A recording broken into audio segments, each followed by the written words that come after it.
Everyone, and welcome to the Governance and Audit Committee meeting of the 12th of October 2022.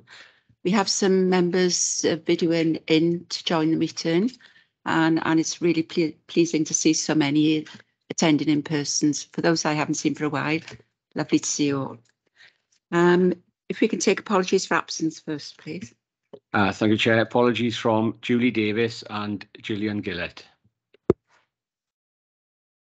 Thank you. Any disclosures of interest, please? With the report from the performance audit, I told Scrutiny again. I'm vice chair of it. Should I declare an interest? I'll take advice on it. No. Okay. Lovely. Thank you very much. The opposition jumped on me today. No other declarations. I'm not seeing any hands up. No. If we can go through the minutes then, page by page. Page 1, page 2, page 3, page 4, page 5, page 6, page 7, page 8, and page 9. Can I have some hands up if they're an accurate reflection, please? Thank you. Kelly Roberts. Kelly? Hiya, can you all hear me? My signal isn't very good at the moment, so I'm just double checking. Yes, we can hear you. Perfect. I'm not sure if it's appropriate to bring it up now. They're not an accurate reflection. I just wanted to ask a question on the minutes. So should I ask that now, or will you come to that? You can ask it now. Okay, so it was just on the minutes from the last meeting, item 11, the annual review of performance. So it on the minutes here, it shows on minute 43 that the item was deferred, but no reason was given. So I wasn't able to attend the meeting last month. I was away, so I just wanted to ask if there was any clarity or further reasoning for that deferral and why it's not on the agenda for today. I'm able to answer that for you. I requested that report be deferred on the basis it hadn't gone through the scrutiny process under the chairmanship of Councillor Chris Hawley. And it was agreed between Councillor Hawley and myself that scrutiny would be applied at that forum before it came to the Governance and Audit Committee.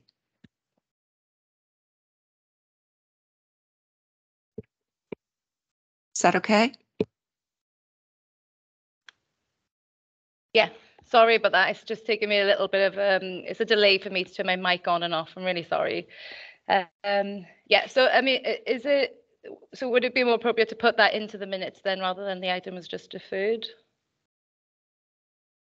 Yes, we can add that into the minutes. It's on the action plan as well, the action tracker. Okay, thank you. Okay. Terry. I've just picked up on it as well. Was there a vote taken on it? Yes. There was. Yeah. Thank you.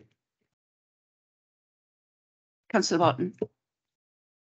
Yeah, I'm a bit puzzled because I thought that the item was going to be deferred and come to this meeting, and I wasn't really. I didn't actually understand the reason why it was deferred. I think I was having big problems with internet, so I was coming in and out. So I don't think I caught the reason.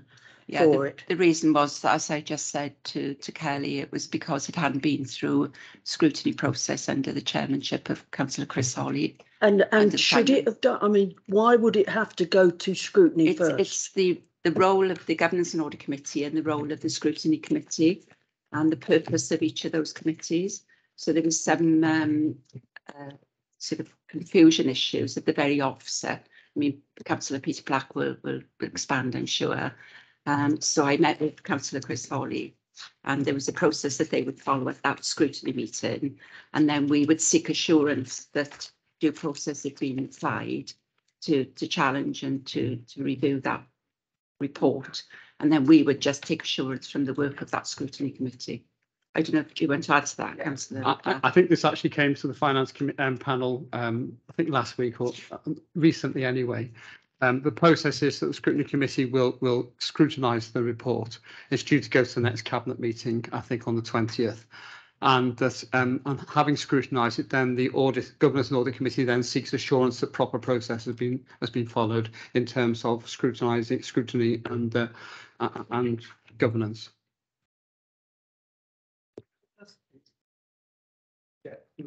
Yeah. If that's the case, why was it on the agenda of our audit and governance committee? The reason it's on the agenda is part of the terms of reference, and it's a requirement of under the new Act. Well, therefore we should look at it. We will look at it. It shouldn't have been on for that meeting then, should it? No, because I think it needed to have due scrutiny before we saw it. So we seek assurance, and Councillor Chris Hawley will be attending the Governance and Audit Committee when that's ready for us to look at. But my point is, it shouldn't have been on the agenda. It shouldn't have been on the agenda for the last meeting, you're quite right. It's my fault, but so. Could I just ask, Julie, just for clarification, really, and obviously you've got the chair of scrutiny and perhaps I'm margin also. Is it not the norm that once a committee or panel of scrutiny puts together a report that goes to the cabinet member first for any recommendations that committee would want to put forward? Is that not the process? You know, I've never heard of it coming to audit first.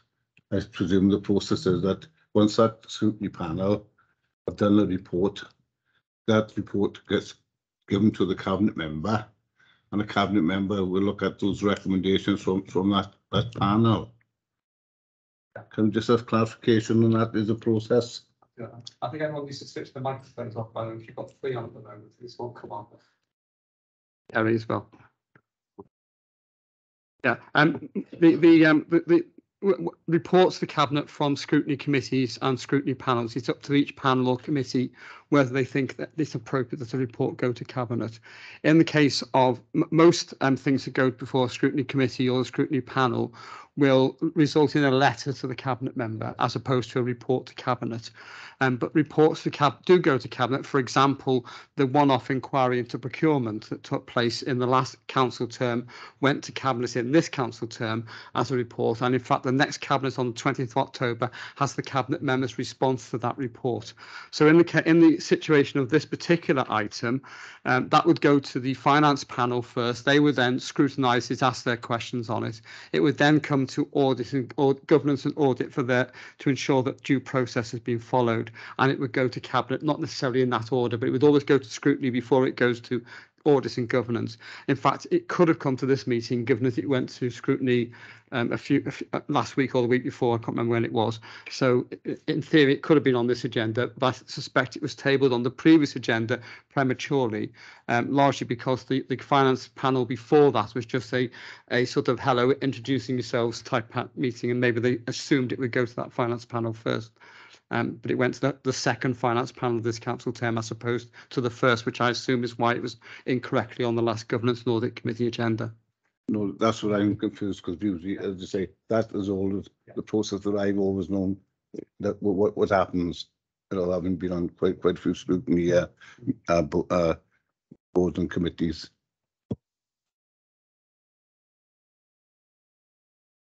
Bill Sharman.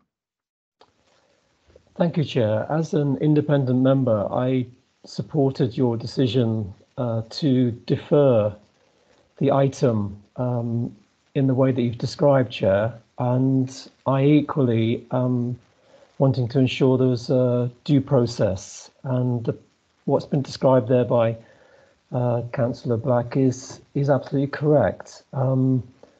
We want to make sure this has been chewed over by the scrutiny process before it comes to governance and audit. We can then be assured on that due process.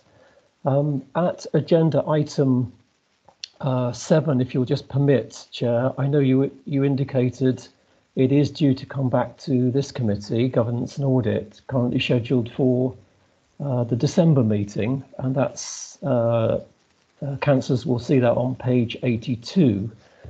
On the line that covers, yes, it's, if I can read it now, it is the risk management line actually on page 83 of Appendix 1. So it is there for future business. It will come back to this committee. If it's a question of timing and sequencing, perhaps the clerk could explore whether that could come forward to November as a solution to allowing the report to be expedited. Now it's been through the scrutiny panel. Chair. Thank you, Phil. Councillor Peter-Black. Yeah, I think it's worth pointing out that this report is actually Q1 in any case, and so it's very late coming to both committees. So I suspect that by the time you come to look at this either in November or December, you'll also have Q2. I understand that the Finance Department has been very short-staffed and been struggling to get these reports together, which is why we're so far behind in terms of the reporting process. But I would have thought that that the next Finance Committee will hopefully look at Q2, and then you'll have both reports in front of you at a subsequent meeting. So I think due process will be followed, if that's any help. Yeah, I think it was the annual report that we were looking at, though. It was the annual report. Yeah. Yeah. Okay, thank you. I'm not seeing any more hands up. Okay, can we now agree the minutes then? I had a hand up from Paxton and Michael. Yeah, are we happy? Yeah. Yeah. Okay, thank you. Chair. Sorry, Matt. Sorry to butt in, but Yeah. again, the vote is not being taken constitutionally, as was the vote last time on the item we've just discussed. The Constitution is before, against, and abstain, and we're not having that done. It's just been pushed through. So please, can we do it correctly from now on? Absolutely. I'm guided by my colleague to my right. So, so if we can take the vote then. Okay. Is Gordon Anderson? No. Julie Davis? No. Councillor Terry Hennigan? No, sorry, I missed that. I apologise for that.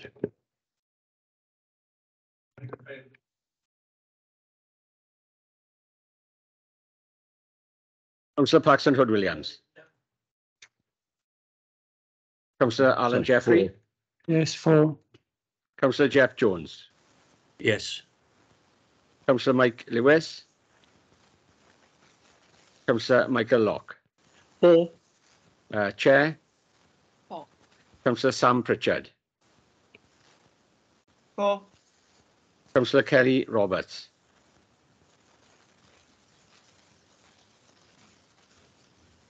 Councillor Kelly Roberts? Sorry, I'm having some issues here. Yeah, 4. Phil Sharman? For. Councillor Leslie Walton? Councillor Mike White? For. Okay, that's unanimous. Thank you very much. It's unanimous there. If we can move forward then to the Scrutiny Annual Report and the Scrutiny Work Programme. And can I welcome Councillor Peter-Black to present the report, please? Thank you, Chair. The report is in front of you and it's fairly comprehensive. Just add a couple of things. First of all, with regard to the new responsibilities arising from the Local Government and Election Wales Act 2021 around council performance, we now have greater clarity about the respective responsibilities and Scrutiny's continuing role in monitoring council performance. And we're all mindful about avoiding duplication. So this committee's prescribed role in reviewing the new annual council self-assessment report does not impact on the ongoing work of scrutiny in challenging performance and improvement. And with regards to the systematic reporting of external audit reports and the respective role in considering and monitoring these, both myself and yourself as chair of this committee are working closely on managing this, allocating external audit reports as they're published between the committees as appropriate to monitor council response to audit recommendations. A log of reports considered by scrutiny is being maintained and reported to this committee for its awareness so that it can be maintained an oversight of monitoring and be assured that reports are being effectively followed up. Just a couple of concerns I have about scrutiny and the process of scrutiny. First of all, as you will see from the report, the member involvement in scrutiny in the last council term was quite good, was very good in fact. I have concerns that that involvement is not being carried forward so far in this term, and that some of the some of the parties in this council are not fully represented in the committees. For example, the finance panel has just one Labour member and outnumbered by 4 or 5 to 1 in terms of the opposition. So I do think we do need to have more involvement by backbench members, particularly from the ruling group, on these panels and on the scrutiny committee. Though the scrutiny committee is actually allocated, but certainly on the panels, to ensure that we're getting a good cross-section of views and questioning in terms of reports that come in front of us. My other concern is, of course, that the resources available to scrutiny are never enough. You can always do more, of course, but my concern is that those resources are being dissipated by the fact that we have such an emphasis on the various policy committees which are in place, and that some of those policy committees are carrying out scrutiny functions, which should not be happening. But I mean, I will take that up independently with the relevant officers. But those are my just concerns about scrutiny. Terry Hennigan. Yeah, listen to what Peter said. It'd be interesting. Do we keep a record of the attendance of the scrutiny committee and the panels and work? And it comes out annually, I believe. I think actually, Terry, I'm not sure it's updated on the council website, not just annually. I think it's an ongoing update on the council website. No, I'm not sure either. No. Yeah. Councillor Mike Lewis. Yeah, just to address Councillor Black's concerns, those problems are in hand at the moment. As Chief Whip of the Labour Group, I am sorting it out. We have had several problems with illness and people not being able to attend. On your first point, the other point I'm quite surprised you make is that there's duplication between the CDCs and scrutiny, because as I understand it, your group doesn't attend the CDCs. So I just wondered, you were aware of that? Well, I do get the agenda sent to me, and I do follow what's going on in these committees. My group doesn't attend simply because it's a policy process, and as we don't run the council, we're not involved in deciding the policy of the council. But my concern is scrutiny, and I'm fine. You carry on with your policy process, that's fine. But I do think that the scrutiny process needs to reside with the scrutiny committees and the scrutiny panels. Yeah, coming back there. If I may, Chair,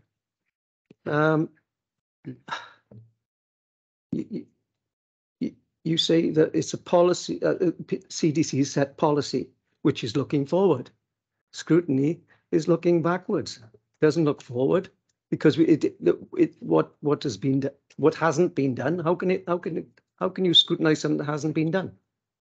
For example, at next Tuesday's meeting, we're actually scrutinising a report going forward to the Cabinet on the 20th of October in relation to the Oracle computer system. So we don't just look backwards. And my view, and it's been a consistent view since I've taken over as chair of scrutiny, is that you cannot put together a policy process unless you scrutinise what has gone before. And I think that is the issue. You cannot separate scrutiny from policy. That's my view. Sorry, I don't agree. Can I take Councillor Leslie Bolton, and then Councillor Paxton Hood-Williams, and then Councillor Jeff Jones? I've got a point that I want to follow up, that I don't agree with what Councillor Black has just said. I feel very strongly that the CDCs have got a very important role in that they encourage all the council members that aren't cabinet to contribute to new policy. Now, if that's not working, then the actual process of that should be looked at. It shouldn't be a case of deciding, oh, CDCs and scrutiny seem to be overlapping. And personally, I really feel that, yes, you're right, that scrutiny is about policy, but it is about looking at what policy already exists and whether that policy works or not. And I realise Councillor Black wants to come back, but I've got another point I want to make. I would draw your attention to the very detailed report on procurement, which has led to changes in policy, which in terms of how procurement is being dealt with from a scrutiny inquiry. I've got no problem with the policy committee going ahead, and I've got no problem with you actually developing policy. My issue is in terms of the resource which is available to scrutiny to back up the work we're doing, which I feel is being dissipated by the fact that a lot of resources going into these policy committees. If we had some more resource, that'd be great, and we'd both be fine in that respect. You had a further point, Councillor? Well, perhaps that's what we should be pushing for, not to say that, or not to join in with the work the CDCs do, but that's my feeling on that. The other thing that I have a slight problem with is this word duplication that keeps cropping up. I personally feel that the remit of governance and audit and the remit of scrutiny are two separate things. There are overlaps, and maybe that's not such a bad thing. Sometimes you might be looking at the same thing, but looking at it in a different respect. So I think that word is slightly disingenuous. I personally think that the work we do is separate. Yes, we should make sure that we are working together. No problem whatsoever with the fact that you regularly meet. That, of course, makes perfect sense. But I think we need to be careful and recognise the very, very precise lines of what the two things are doing. Thank you. Exactly. I entirely agree with that point. The word duplication was put in there because when this act came in, there were some members of some of the chairs of the panels were concerned that there would be duplication, and I think I was trying to make the point that those concerns were unfounded. Thank you. Councillor Paxton Hood-Williams. Thank you, Chairman. Just to go back into history a little bit, I think the PDCs originally was set up in 2012. I think I'm right on that, Peter, aren't I? I know at that time there was major concerns whether they were going to impact in terms of scrutiny as well, and certainly my experience on the PDCs since 2017 is that on a number of occasions we were actually doing things that were actually scrutiny work rather than policy development. And certainly my understanding of scrutiny when I first came on the council was that obviously you were looking at the performance of departments, and coming out of that you're making recommendations, and if you're making recommendations you are effectively generating policy at that point in time anyway. So the role of scrutiny was always to look at what the executive was doing and then to give them suggestions as to where they could develop it to do it better. And I think there's always been that discussion on this council since 2012 as to the various roles of scrutiny and the PDC, CDCs now as they are. And it's something that we still haven't resolved as far as I'm concerned, but that's another story. Okay. Councillor Jeff Jones, sorry to keep you waiting, Jeff. No, that's fine, actually. It was on this subject anyway. I know Terry Hennigan actually brought up about people actually attending scrutiny or taking part in scrutiny. I must admit that the scrutiny meetings I've attended this year, you know, the attendance is, well, quite appalling actually, and people not giving their apologies and so on. I wasn't sure really, you know, what the cause is. I know we've got a lot of new members, and I thought that might be an avenue really that we could pursue. I must admit, I'm not in a CDC or whatever you call it these days, but I did attend PDC meetings at one time, and there was undoubtedly duplication. You know, it was like going from one meeting to the other with the same agenda. Now, we used to have the Wales Audit actually visit Swansea, and I assume other authorities as well, mainly to look at scrutiny to see how well involved it was actually in the local authority. I don't know if that's an option actually for Wales Audit to actually come back and, you know, look at this issue. I know there used to be scrutiny and overview, I think it was at one time and so on, but it was one committee, you know, chaired by a few people and so on. Another problem that seems to be that we've got a scrutiny programme committee in Swansea and a CDC, and from my knowledge we've not got anything similar in any other part of Wales. Is that right, Peter? Or Peter? For once, I actually don't know the answer to that. I haven't looked at how the other authorities do it, but I think we are fairly unique. If you look at the annual report, which is in front of you, you'll see that the audit has actually looked at scrutiny, and there are recommendations which we are largely meeting. So I think it would be unlikely to get the Welsh Audit Office back at such an early stage to carry out a second audit of scrutiny, but they certainly have audited scrutiny recently. Yeah, there is reference to the internal audit review of scrutiny, and it was a positive review that came out of that. And I do recall Audit Wales doing work. Jeff Jones, you're quite right. I'm not quite sure when they do to do that again. I'm looking at Ben to see if you've got any knowledge of when they're likely to be in, Ben. I'm afraid I don't, Chair. I think I can see that none has indicated online, no, Chair. Non, are you able to come in? Yes, happy to do so. Apologies for butting in there, but I thought it'd be quite useful to kind of give the an explanation of our ongoing work. So as part of our ongoing work every year, we do assurance and risk assessment work, and as part of that, we do look at governance arrangements across every council in Wales as a core piece of work. So we will be looking at scrutiny. So your discussion today is quite useful to feed into that. And obviously, if it's an issue that we see as a risk, or if it's something that you would find useful for us to do a further follow-up on, we can build that into our programmes for next year or the year after. But it's an ongoing, we're keeping an eye, watching brief on governance issues, including scrutiny anyway. It's not just a set piece every now and again, but we might choose to do a deeper dive at certain points in time, depending on what we hear and find and see. I suppose just to clarify, scrutiny does have and we're having these discussions across Wales at the moment, because obviously new councils, new members, and everybody getting their feet under in terms of scrutiny and governance and audit committee and various things.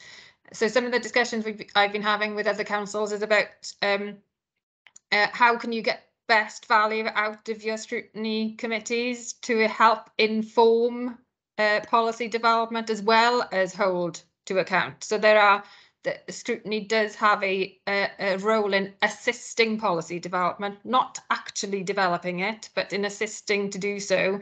So that's the kind of pre-decision scrutiny, and as well as the post-decision scrutiny of how is it going, is it informing? So just to clarify that it is very much in the scope of the role of scrutiny, if that's helpful. Diolch. No, that was indeed very helpful. Terry Harrington. Yeah, we were talking earlier on about, not enough resources, but, every time I've met with Welsh Audit, I've always asked them, about the cost, because there is a cost to it. And if they're going to come and do work in scrutiny, there'd be a cost there as well. Can I just remind this committee that it wasn't that long ago when the scrutiny committee were actually nominated for an All Great Britain Award. We didn't come in the first three, but we was very well recommended. That's excellent news. I didn't know that. And it'd be nice to know how Swans got up against Sunderland. Joke. Sorry, Madam Chairman, if I can add to that, we did win a national award for scrutiny back in about 2011, 2012, I think it was, with the Child and Family Scrutiny Performance Scrutiny Panel at that time. I shouldn't say performance panel. I think the content of this report we're receiving at the moment demonstrates how thorough and what coverage is being given. I say that the councillors who take part in the scrutiny do make a very valuable contribution, and the quality of scrutiny is very high. I just think that if we had, we've lost our policy, our researcher, who's actually gone to Cardiff. But I don't know why anyone would go to Cardiff. I really don't. But she's gone to Cardiff, and she hasn't been replaced. And I think that if the level of scrutiny could be enhanced with a level of research which would be available to members. That's just my view as to how we could enhance scrutiny by producing research briefs for members to use during meetings. But that would be quite expensive. I accept that. But certainly one I would like to see happen. Thank you, Councillor Black. We've got a hand up. Phil Sharman. Thank you, Chair. I just wanted to say that really in support of councillors' views. The roles of the scrutiny and the governance and audit, in my view, are complementary. I don't think they are competing as such, and I don't really see overlap. I think it's described quite well on page 51 of the report. I recognise that's an appendix to the report. It's one of the bulletins. On page 51, it does talk about developing a relationship between audit and scrutiny, and I think for me that works quite well. I'd probably describe it in many respects as scrutiny has an opportunity to look at the substance of matters, whereby the primary focus of governance and audit is looking at the process by which those matters are transacted. And in many respects, governance and audit is reliant upon other workings within the council to give the confidence up to council that everything's working as it should. And in that respect, internal audit and our colleagues in Audit Wales play an important part. So I think this is really good to receive the report today, Chair, and I'm really encouraged by the work that's going on, having seen that. Thank you. Thank you, Phil. Are there any non-Jenkins? Is your hand still up? Sorry, yes, it's an additional point. Sorry, is it okay if I? Yes, go on. Thank you. And thanks to Phil for raising those points, because yes, there are differences in the roles of governance and audit and scrutiny. Governance and audit have that oversight, overview role of governance of the organisations and need to draw assurance from other parts of the organisation for that. So your AGS, your annual governance statements, your scrutiny annual reports, our reports and regulators' reports, especially if there are governance related recommendations, that's for Governance and Audit Committee. In terms of looking at things in greater detail, potentially service issues would be scrutiny. So your role is that kind of, have you got the arrangements in place to draw assurance that you're on it? And that you're dealing with things in an effective, efficient and economical way and in a sustainable way. So yeah, if you can think of it as that, as kind of an umbrella helicopter view and then a more specific deeper dive view. Thank you, Nan. Are there any other questions for Councillor Peter Black on the report or any comments regarding the contents? Councillor Terry Henry. Just for information, the Fire Authority is a public authority as well, and their scrutiny is Performance Audit Scrutiny Committee. I know that because I chaired it about 3 times in the last 10 years. And so they are linking audit with scrutiny. So I don't know what the woman from the Welsh Audit got to say on that, but it's a public authority, the same. Nan, have you got any comments on that? Sorry, I'm not 100% in terms of how police set up. If that's the question, I suspect quite differently in that sense, as health is quite different to local government in that sense, but I can check and get back to you. I'm very clear as to what the role in local government is. As I've set out previously, your role is that oversight of governance arrangements within the council. And then the scrutiny is specifically to do with anything in particular. If you want to look at performance separately, or if you want to look at performance as part of doing something on a particular issue, say waste or something like that, then that's up to you how you do it. But if you can think of it as the governance is around, do you have the arrangements? Do you have performance management arrangements even? The scrutiny is about, so what does that performance management arrangements tell you as to what you need to look at? Thank you, Nan. Councillor Peter Can I Black. just add to that, Chair, that I'm quite happy the way we're going about it with the City and County of Swansea. That was for information. I did say it's for information. Okay. Because they link the two together. And it works in the Fire Authority. I'm not saying it would work here. I'm just giving that for information. Okay. Thank you. Thank you. I think the difference between the two is that Swansea is set up under the 2000 Act as a cabinet and scrutiny model, whereas the Fire Authority is set up as one big committee running running the authority. So they scrutinise the officers, and then the audit committee, which mostly does the governance side of things, though it does some scrutiny, but mostly does the audit. That's my recollection of how the fire authority is set up. So they're set up under different models under the various acts, and that's why there's a difference, I think. Thank you.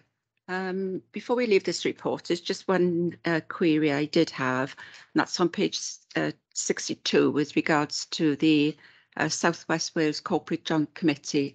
And I noted with interest that the CJC has agreed to set up a CJC Overview and Scrutiny Subcommittee, which will be in addition to the Governance and Audit Committee that they're setting up.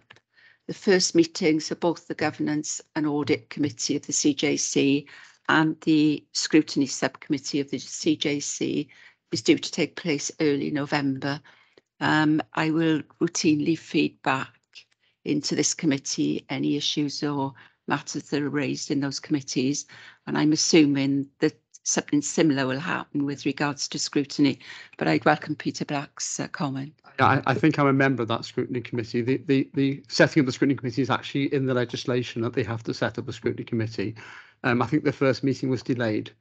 So the first meeting, as you say, is next month, and no doubt we'll get to work and looking at what they're doing, what the CJC is doing. Yeah. That's just for information. I wanted to share that with you.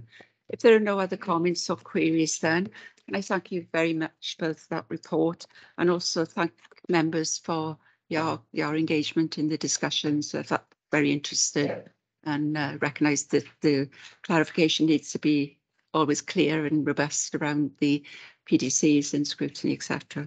But thank you very much. If we can move on now then to a joint presentation coming out of COVID. Chris Bolton and Marlene Dixon.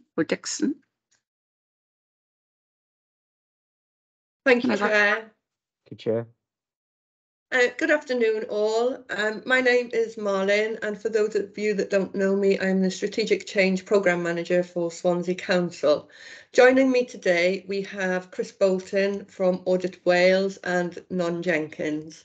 So this is a little bit different to what we would normally come to committee with. However, we feel that you would like to hear about a piece of work that we've completed, and it was a partnership piece of work really between Swansea Council and Audit Wales. So to give you a bit of background, as part of the recovery and the transformation programme, the Achieving Better Together programme for Swansea Council, during the refocus phase and over a period of winter 2021 to 22, Audit, like all of us, had changed how they work. We had people in Swansea Council working completely differently, and we couldn't use traditional methods to do some functions and to undertake some audits as we normally would. We had changed the way we work, and other organisations had changed the way they work. We didn't have people in offices, people were working from home, and the usual processes wouldn't have worked at that time, and we needed to find a solution to keep moving, I suppose, and to keep us on track. So we've got 3 objectives for today. The first one is to share the findings of this piece of audit work that we undertook on an important area of work, which is transformation. We're going to explain how it was different to a traditional audit, and then it would be nice to understand if the committee see value in the approach. So I'll share some slides actually, and whilst I'm doing that, I'm going to pass over to Chris, who can talk about the structure of the session. And I think the important bit to remember is that we did work in partnership, which in itself is different at the start. So Chris, if you want to make a start while I find my slides. Thank you. Good afternoon, everybody. I just wanted to check, did you want to say anything as the lead audit? Just an introductory, really. Just taking you back as a committee, if you remember, before the council elections, you were keen to hear from the work that we had done on this, and had asked us and Adam at the time before he left for an update as to where we were on this, because we were discussing about what outputs we bring to you as a committee, and it isn't always a report. There are different outputs, so this is the output from this piece of work. It isn't a separate report, so we thought we'd bring this plus an update to you. So it's in response to what you'd asked of us earlier in the year. So hopefully you find it useful. Diolch. Thank you, Non. Thanks very much. Could we have the next slide, please, Marlene? That's okay. Just to explain to you all, I say this is different to what you'll see normally as an audit committee, partly because it's Audit Wales and the council working together, but from an audit perspective, it was a piece of limited assurance work. Are you able to put the next slide up, Marlene? Maybe I can. Yeah, I can. There we are. Thank you. So it's a different approach. We'll share some of the insights and talk about what comes next. But as part of setting up the audit work, we had a question, which was, does the council use the resources at its disposal, the staff basically, in an effective way, and what can be learned from these experiences of COVID to plan for the future? I mean, that is a huge, huge question, which to have carried that out by sort of a huge piece of audit work would have taken substantial effort. So it's a limited piece of audit work. And it was also at the time when we were doing it, Marlene mentioned that this was back last year. I think we were in another phase where COVID was sort of affecting lots of organizations. And it was a bit of the stuff that actually for us to go in and ask lots of questions would have disrupted the officers who were trying to do their day job. And it's a bit of that thing, pulling up the plant to measure the roots. So we decided to do something different, and this is what we ended up with. So we tested this process around limited assurance, and also from an Audit Wales perspective, I'm sure if you heard from Non, that part of our aim is to assure, explain and inspire. So some of this work was around explaining better what came out of the audit work, and perhaps inspire people to make some of the recommendations or do things differently as a point. Because I'm sure as audit committee, it's one thing to make recommendations, it's another thing to get people to act upon them. And part of this was to try and move into a different space of, will any of this work inspire people? And in terms of what this meant for the council and Swansea, I'll hand back to Marlene now. Right, thank you, Chris. So from a Swansea perspective, the trio format was very much about involving staff from across the organisation, and the format was very much about speaking, listening and observing, and that really fits with us as an organisation on how we're trying to move forward with the culture of Swansea Council. It was a new way to engage across many lines, and I'm sure Chris will agree, and you will hear more as we go through this presentation. What we found out was a lot more than you would ever find out from traditional methods alone. And that would be whether you're engaging with staff, citizens, partners. The method just brought out, I refer to it as what matters, but it helped build relationships also. If you think we're an extremely large organisation, so the structure of the trios, we had 2 employees from completely different areas across the organisation. They were strangers to each other. However, they were working for the same organisation with the same values and towards the same vision. And to have them in the room and talking and listening to each other's experiences was really quite a surreal experience. And it did have a very positive impact.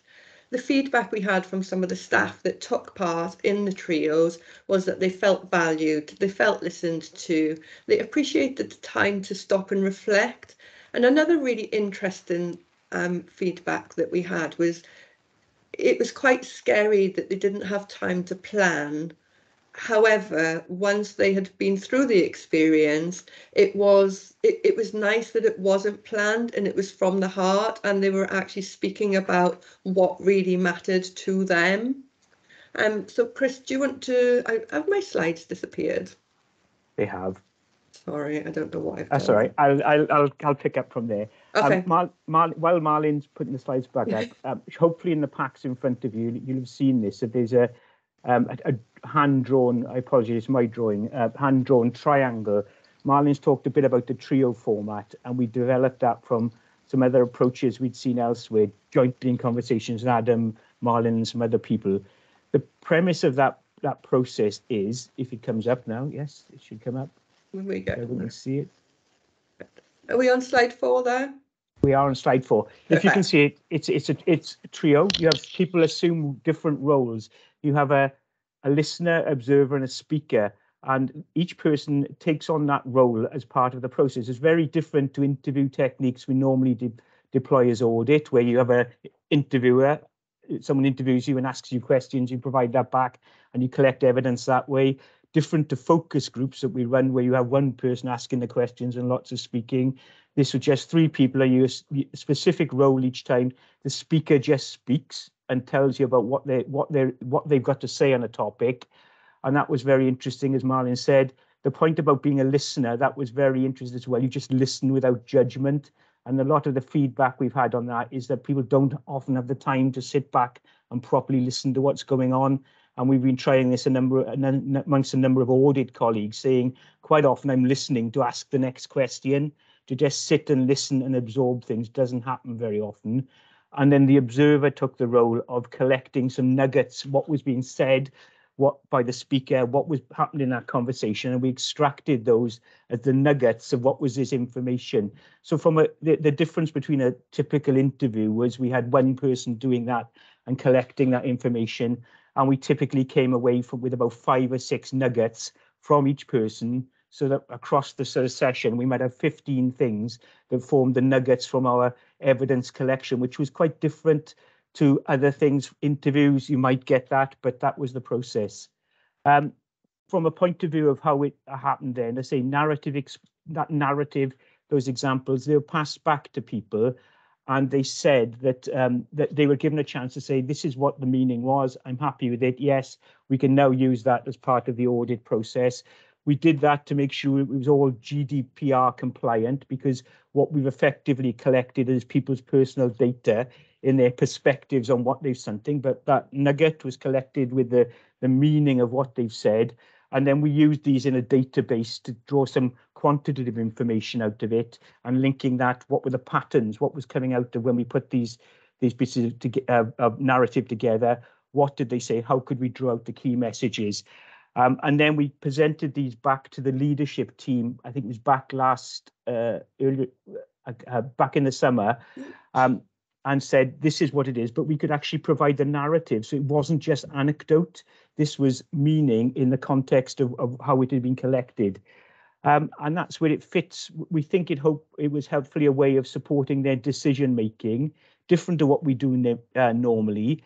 And I say it's different to what you might see in a typical audit report. I'm not going to share the full report in this presentation we shared with them. But what we did here on the next slide are some of the key headings we used to explain what was going on. I don't know if you wanted to pick up, as we're showing in some significant detail now. Did you want to explain any of these, Marlene? Yes, I suppose what we need to do is just talk through 1 or 2 of these, and it's really about that understanding the root of what our employees, what matters to our employees, and how some of this information and how some of this audit evidence, I suppose, that we've collated can help us go forward in the future. So some of the key nuggets, one of the ones that really stands out to me is high trust. Whereas it's on there, it's high trust equals a smaller, different guidebook. And that was coming out quite loud and clear, wasn't it, Chris, when you put the nuggets into your system? And basically what people were telling us is that they've transformed, you know, due to COVID and due to the pace and scale of how we had to change. They had transformed, and going back to rigid rule books would actually be very difficult for them to go back. And I think that's such a key bit of information that we need as decision makers when we're making decisions. Another one is the extraordinary things, and I quite like it when you talk about this one, Chris, because obviously you were in the room with these, and you're really passionate about the information that came out. Could I do that one in a moment? I just another bit about the information we saw, that it gave us 2 sides of the story on lots of things. There's ones here that talks about teams. Teams was mentioned a huge amount during these conversations, And how this method of data analysis allowed us to look at it, there was the side where people said, Teams has stopped my social interaction. I don't bump into corridors. I'm overwhelmed. I think the record was 18 Teams meeting someone had in one day.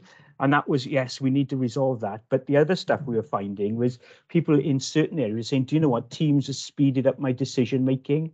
And the point was I think it was in social services saying, if I need a decision on looked after children, it might have taken me a day or so to get hold of my line manager to get a decision. During COVID, when I had access to Teams, I could get that within an hour. And in terms of impact on service users, it was so much better. And that thing about it wasn't one size fits all. And the data allowed us to explore that and then present information back. Then people can make different decisions about. That was particularly around Teams. It wasn't one size fits all. But I'm happy to go on to the one about people did extraordinary things, Marlene. If I go to the next slide, and I was in the room for this one. It was quite a significant event for me. In that I was sat listening to someone talk about, we were asking this question: has the council made best use of its resources during this period? And this is an example. This is what someone came back to us when we analysed the data. There's this triangle there, and this was extracted from an area where there were some dots had been placed saying this was all about better work-life balance, better service delivery. And there were a cluster of dots there, and we thought, oh, there's something going on there. The ways of working, people are saying stuff has happened that makes better service delivery and a better work-life balance. What's the example? And this example was a person saying that she'd, before COVID, how she'd struggled with life of getting to work, getting the kids to school, coming home, worrying about, am I doing a good job in the evening?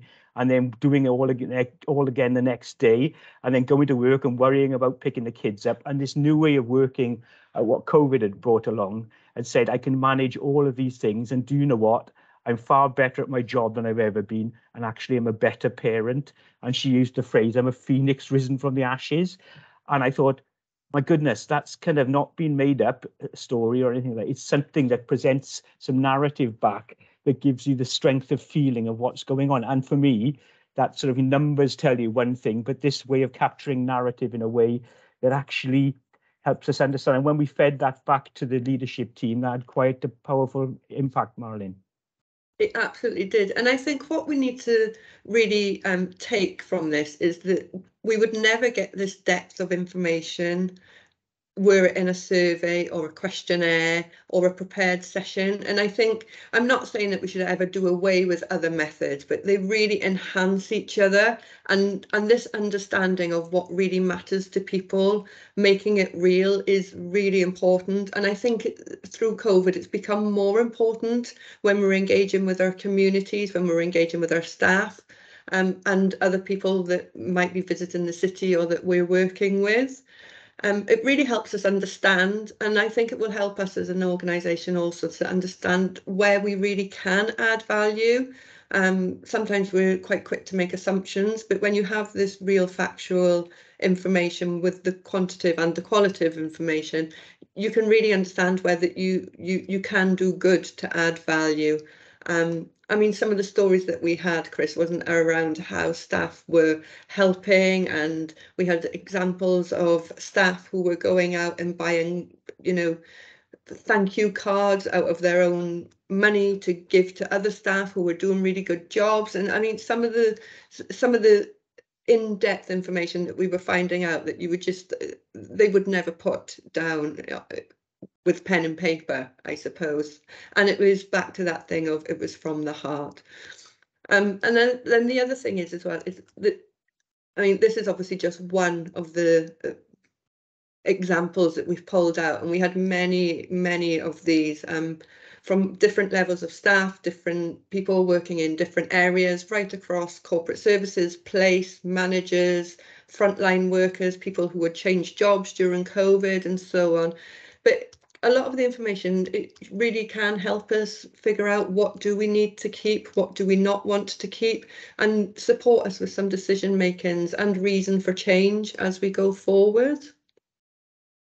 So I suppose, Chris, to you, did we answer the question? Yeah, did we answer the audit question? Has the council used its resources effectively? From a limited assurance perspective, yes, that the things we heard and we found and we saw there, that resources were deployed effectively, and this is everything people told us, from going off and running food warehouses to call centres to these better methods of safeguarding children through the use of Teams, and even better ways of doing supervised visits. There was a breadth of evidence to say resources were being used effectively and people were doing really extraordinary things in many cases. So the assurance bit, from a limited assurance, yes. The explain bit, from an Audit Wales perspective, the peer-to-peer knowledge sharing we saw during this, there was a huge amount of explaining going on. So the process of staff understanding what other departments were going, the method delivered some of that. And also, I think that there was an element of explaining what was going on that helped the decision makers at leadership team, and that was the feedback we had from Adam. In terms of inspiring anyone to do anything different, we've made this information accessible in a way that people, if they can see it and feel it, perhaps they will do something differently. So we are in the process of saying this isn't normal audit fare, seeing something this. We're in the process of evaluating this as a method to see if it can feature as a standard audit tool as part of Audit Wales. We're also doing it internally, and I'm just going to hand over to Marlon to see what else is happening next. Yeah, so where next? We've done quite a bit, haven't we, Chris? So there's a 21st Century Public Service Group working across Wales at the moment, and we've showcased this at that group with some other colleagues that attended, including quite a few from Audit Wales. We ran a session there and that was really well accepted. We identified some really good outputs that is going to support the 21st Century Working Group. And again, the feedback from that was really good. We had people then volunteering, also putting their hands up after experiencing the method, saying, can we learn more about this? New audit methods. So Chris has informed me that there's organisations that are interested in the method as a way of gathering and using data about lived experiences more effectively. So that's including, is it Northumbria University, and working with the Centre for Public Impact and the Foundation for Democracy and Sustainable Development. There's other audit work around how audit bodies get people to act upon the audit findings and recommendations. Is telling people and making recommendation, is it enough to drive the improvement we need, or do we need more of this kind of evidence to help us get that real need for change and that drive for change moving forward? We've shared the details of the findings with our leadership team and with those that participated in the listening trio sessions. And then I think, can the data be used as part of ongoing work? Absolutely. I mean, there was so many themes that came out that linked to a number of strategies that we're working on, conversations that we're having across the organisation. So we really need to work to figure out how we're going to link these together and how we can do more of this kind of work going forward, especially linking to our transformation agenda and the programmes as we move into the next phase. So I suppose the question for the committee is, as we spoke about the objectives at the beginning, is does the committee have any thoughts on the findings, and do you see any value in the approach? So I'll stop sharing there, and if there's any hands up. Okay, thank you very much for that, Marlon. Michael. Right. Yeah, the question I've got is, the report is very positive. Are there any negatives? Because I haven't seen any so far. The findings, what negatives did we have in the... Are you referring to negatives in the nuggets and the information that came out from staff, or negatives in the method and the process? The former. Would you like me to respond, Mike? I think some of that, I'd pose them their questions back to people. And the one point we made earlier, that during COVID particularly, people did lots of things to work very rapidly, and in an environment where perhaps some traditional or established methods of governance and things like that, and KPIs and reporting weren't in place. And the question we raised out of it is what do you do next? You've taken, and I think the phrase we'd use in that was, you've taken people to a different place. They've operated without a guidebook. You need to think about what happens next in terms of how do you go back to the previous systems? Do you need to have a look at, are the previous systems now effective? You know, are they still relevant for the world we're in now? So that, I wouldn't put it as a negative.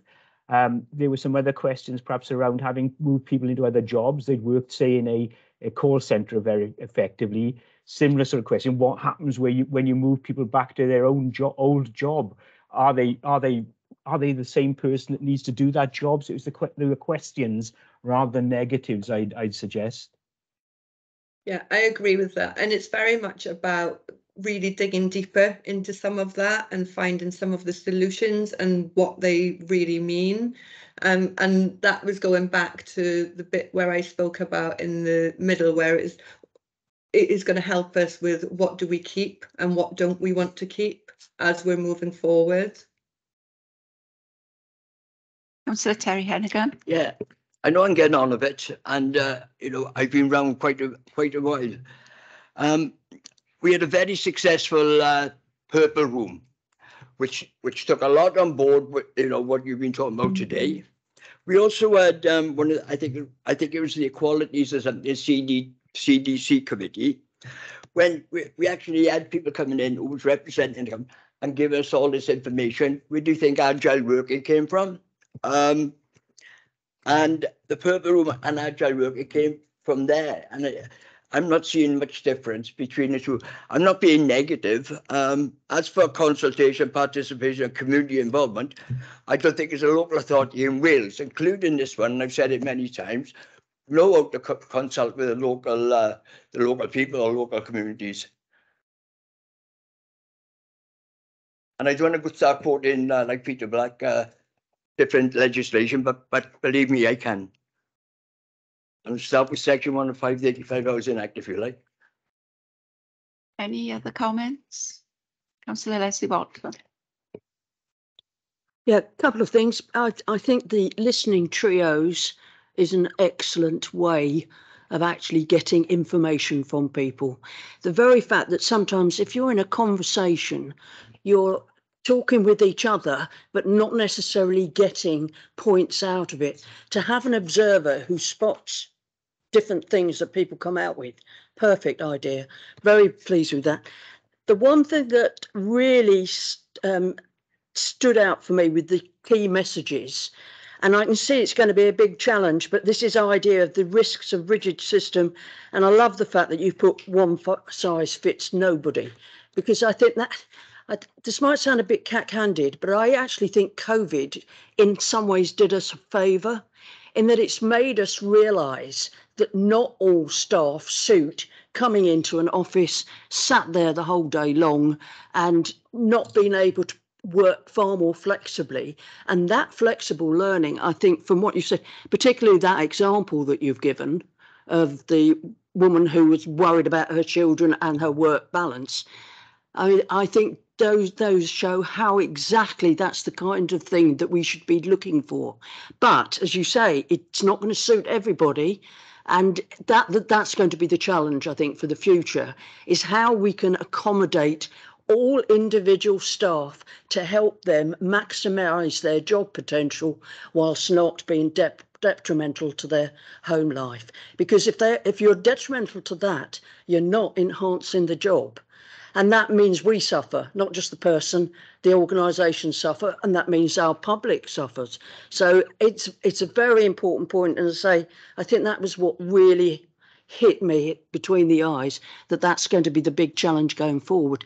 Having said that, I think everything I've heard strikes me that you've got that on board and that you've at least got the thoughts of what's going to go on in the future. So sounds good. Thank you, Councillor. Thank you. Mike Lewis and then Phil Sharman. Mike, sorry.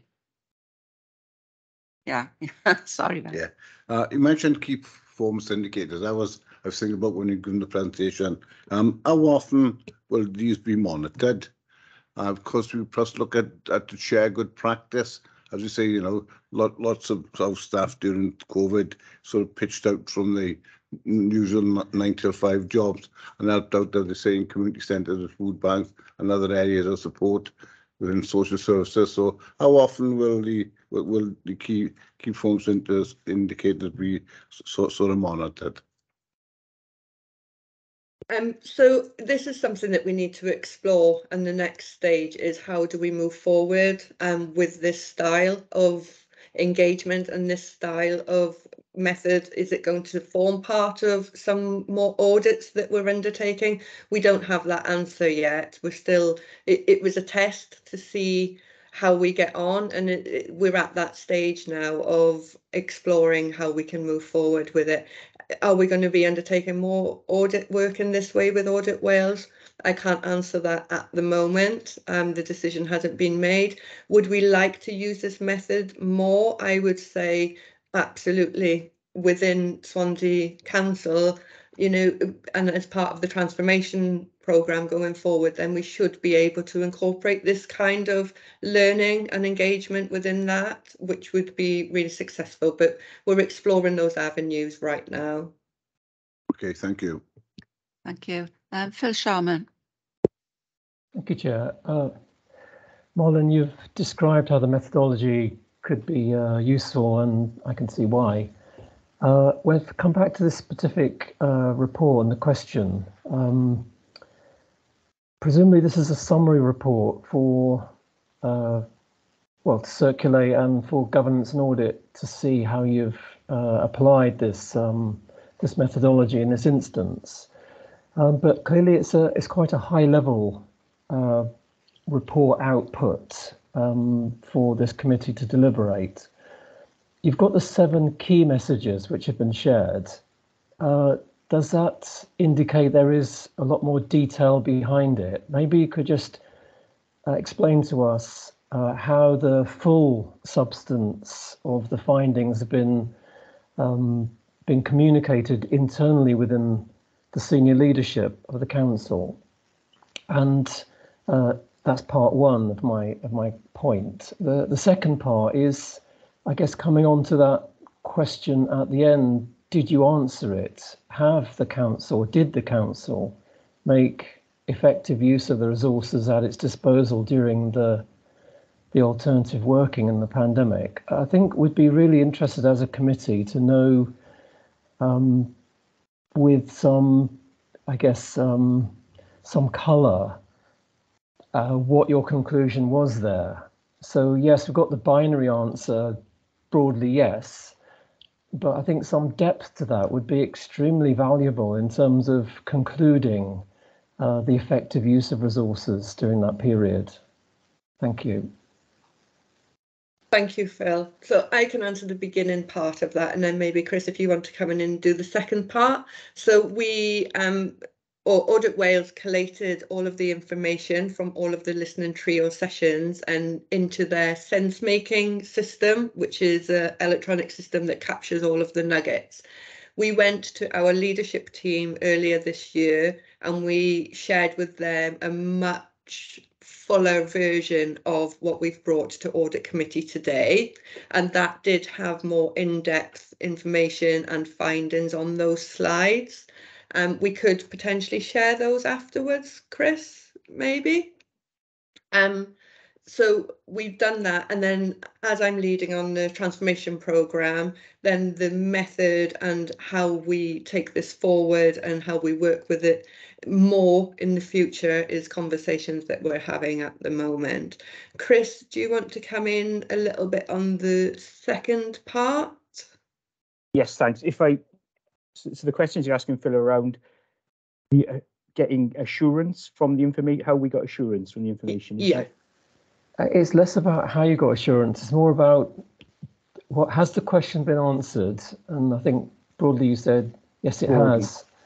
Yes. What your conclusion, if I understand it correctly, was that you have been able to conclude, and I don't want to put words in your mouth, that resources were used effectively, but again, some some depth of analysis around that would be, I think, quite useful for the committee as a conclusion. And I'm thinking in particular, as we move through the year towards a governance and assurance statement, those kind of things could be quite powerful. If the work, if you can be confident that this piece of work was able to answer the question well. I think you have to, it's part of a suite of things that the audit office would do from a limited assurance perspective on this. To take was every single pound spent by Swansea Council used effectively? We can't answer that because that would take an enormous amount of effort. And I think the point I made earlier, he's pulling the plant up to measure the roots. Well, there was so much going on at the time. So from a limited audit perspective, we gathered evidence, and from what we saw, the examples that people gave us in a sort of a manner that was, they said things as they saw them. It gave us, we were able to conclude things like, resources, people who were deployed into areas and very rapidly changed their jobs and delivered services like running a food warehouse when they had previously run parks, where people had gone from working in one department. So the deployment of resources to respond to the pandemic was, yes, certainly people did extraordinary things, and the things we heard gave a good indication that people had operated above and beyond any job description they might have had. So can you draw a conclusion that those resources were deployed effectively? Yes. So, beyond going from what they said to us, the way we'd have got further assurance would have extended the sample, to a sample maybe into the hundreds would have given us more assurance.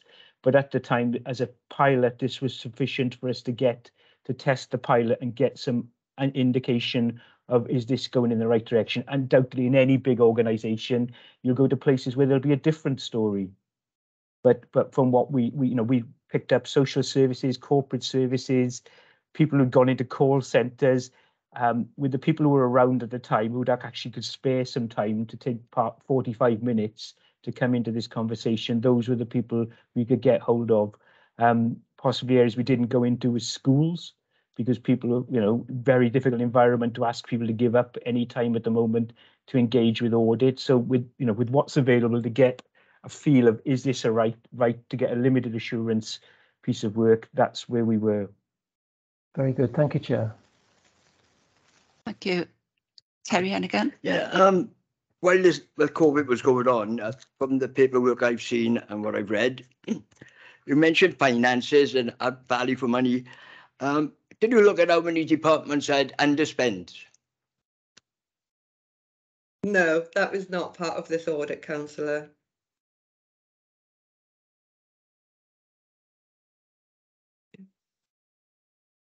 Okay. If we can draw this to a conclusion then, just before I do so though, Chris, can you tell me what the sample size was? It was 22 people. So in terms of a typical audit, none will confirm this. I mean, if we were to interview 22 people, that would be fairly substantial, none? Yeah, we do various ways of gathering evidence, and I suppose this is one methodology. Yes, we would, that 22 is quite a lot of interviews if we were to do interviews. A survey would be a larger sample, obviously, if we would do it survey, but then surveys have pros and cons. People don't tend to write what they feel, they just tick boxes. So this was a way of trying to enhance and amplify, I suppose, the experience of being interviewed rather than an us and them, and actually genuinely be a listening experience and without being interrupted. Because what you also find if we're doing workshops and focus groups is that lots of people like speaking, some people won't speak at all. So this is trying to make the most of that time, and obviously giving your time as staff towards it too. So and thank you for being part of a different way of working that we've learned from too, and hopefully you can take it forward internally, and we'll explore how we can take it forward in our methodology too. So thank you. you both very much for presenting that, and I agree with the comments made, particularly the comments from Councillor Leslie Bolton and also Phil as well. I think, and the reason I asked for the sample size was I just wanted to get a feel of the level of assurance that we can gain from this piece of work. It is positive, but I describe it as a dip in the water, and something that maybe needs to be expanded to get a real feel of how this is, how the feeling is across a wider spectrum of staff, I guess. But, you know, very positive, and I thank you very much for your time to present today as well. If there are no more questions on that, then if we can move on to the Governance and Audit Committee Tracker Report, which starts at page 80. We've got any comments on that? Just before I open up to comments, if we could include the action from the meeting of the 12th of October, Jeremy. There's a couple of actions that we agreed there. And the other comment I have is with regards to the 8th of February 22 meeting, where internal audit was going to review availability of domiciliary care as part of their corporate risk work. And I'm wondering if Simon or Nick are here today to give us an update on if that audit has started. Chair, as I indicated, neither Simon and Nick are available, but I'll take that one away and follow up with you. Okay, lovely. Thank you, Ben.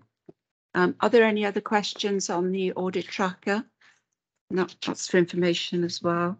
And the final item on the agenda is the Governance and Audit Committee work plan. Are there any questions on the work plan? Recognising the discussion we had about the performance report, whether that needs to come back to November opposed to December, if I can leave that to Jeremy to discuss outside the meeting. Phil Sharman. Thank you, Chair. Just two things. With the funeral arrangements for Her Majesty the late Queen, I think we postponed the meetings that were scheduled for September, which included, as the work plan shows in Appendix 1, the training for this committee in counter fraud.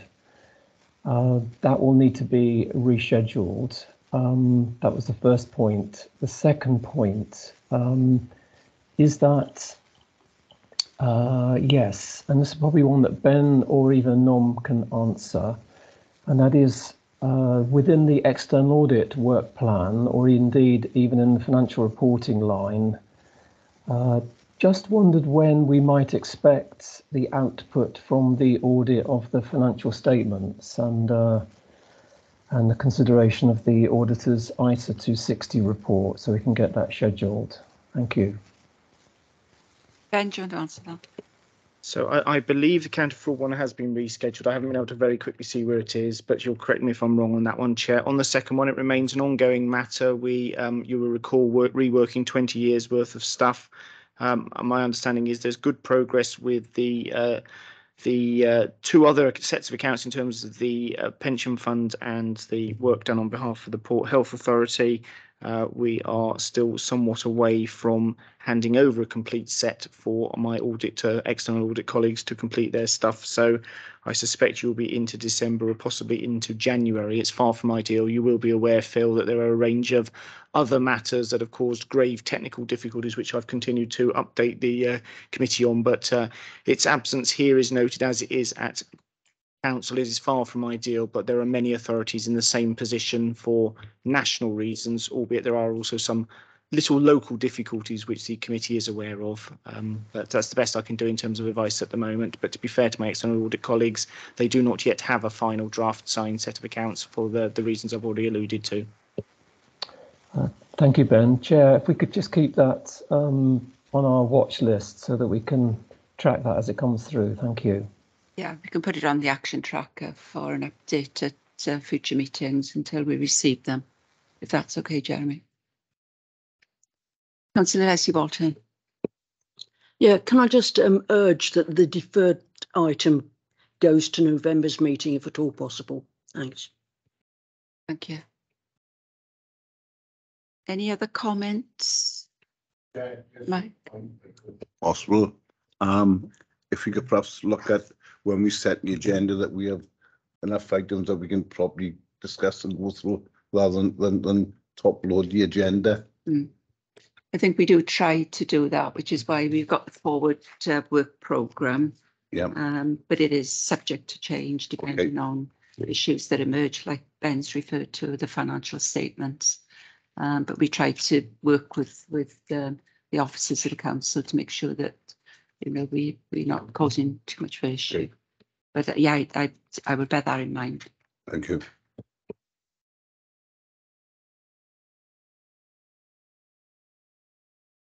The work program. 211 or 211, but 211 it states Wellbeing Future Generation Wales Act 2050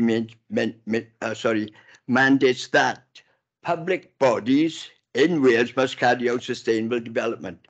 This is what I was trying to say earlier on about what the fire authority, the way they go about their business. It's just a comment, that's all, but when I say something, I don't come here off the cuff and say things. That was a genuine thing. I'm not saying we should do the same in Swansea because I'm quite happy with it. It's just that public bodies are public bodies, irrespective of what people say and about their policy and mandate. It's a public body. And they are governed as well to consult and participate with the general public. Absolutely. And that's all. Thank you. Thank you. No further questions then. That concludes the work of the committee for today. And as usual, can I thank everyone for their thank you participation and really good discussion and debate around the table today. But thank you all very much, and thank you all those who've attended in person for coming along as well. Thank you. Really good then, are you?